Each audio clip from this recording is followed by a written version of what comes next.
आज बिल्कुल, जैसे ही पेट्रोलियम मसनूआत की कीमतों में इजाफा हुआ है तो ट्रांसपोर्टर्स ने किराए भी बढ़ा दिए हैं, जिसकी वजह से जो यहाँ पर गरीब मुसाफिर हैं उनको शदीद मुश्किलात का सामना करना पड़ रहा है। लेकिन जैसे ही किराए बढ़ाए हैं उसके बावजूद जो ट्रांसपोर्टर्स हैं उनका ये कहना है कि उनके काम में जो है वो काफ़ी ज़्यादा उनको मुश्किल का सामना करना पड़ रहा है और उनका काम भी ख़त्म होता जा रहा है। इसी हवाले से ट्रांसपोर्टर एसोसिएशन के चेयरमैन हैं राना असगर साहब, उनसे बात करेंगे। अच्छा सर, ये बताइएगा, अब तो किराए भी बढ़ा लिए हैं फिर भी आप लोगों का कारोबार नहीं चल रहा है, क्या मामला आते हैं और कितने किराए बढ़ाए गए हैं?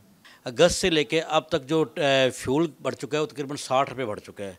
हमने उसकी मदद 5% किराए बढ़ाए थे, मगर आम आदमी पब्लिक की जो आम आदमी पब्लिक ट्रांसपोर्ट आम आदमी की सवारी है, आम आदमी के पास खाने को पैसे नहीं हैं, बिजली के बिल देने के लिए पैसे नहीं हैं, स्कूल बच्चों की फीस देने के पैसे नहीं हैं।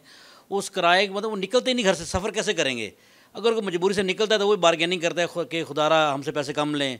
अब एक आम आदमी सवारी है, हम भी एक ज़री बहुत सी तबके से हम रिलेटेड लोग हैं, हम भी उनसे कहते हैं ठीक है यार जो निज़ाम चल रहा है। हालात ये हैं कि आप हमारे जनरल बस स्टैंड का विज़िट करें कि इस टाइम 75 से 80% हमारी बसेस खड़ी हैं ऑलरेडी। वो मजबूरन खड़ी हो गई कि हम फ्यूल उसका पूरा नहीं होता।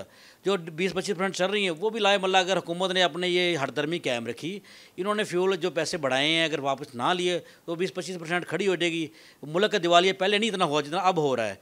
जी बिल्कुल, ट्रांसपोर्टर एसोसिएशन के चेयरमैन राना असगर साहब, उनका यही कहना है कि 75% जो ट्रांसपोर्ट है वो बंद कर दी गई है क्योंकि इस वक्त जो छोटा ट्रांसपोर्टर खास तौर पर है उसको बचत नहीं हो रही और वो अपना फ्यूल प्राइस जो है उसी का जो खर्चा है वो पूरा नहीं कर पा रहा है, जिसकी वजह से 75% जो लोग हैं इस कारोबार से जो मुंसलिक लोग वो इस कारोबार को छोड़ने पर मजबूर हो चुके हैं और 25% इनका कहना है कि अगर हालात इसी तरह रहे तो ट्रांसपोर्ट वो भी बंद हो जाएगी। जबकि दूसरी तरफ जो मुसाफिर हजरात हैं उनका यही कहना है कि आए रोज़ किराए बढ़ने से उनकी भी खासी मुश्किल जो है उनकी बढ़ती जा रही है। तो हुकूमत वक्त से यही वो मुतालबा कर रहे हैं कि प्राइस जो फ्यूल की हैं वो कम की जाएँ ताकि जो उनकी काफ़ी ज़्यादा मुश्किलात हैं उसमें कमी लाई जा सके। जी।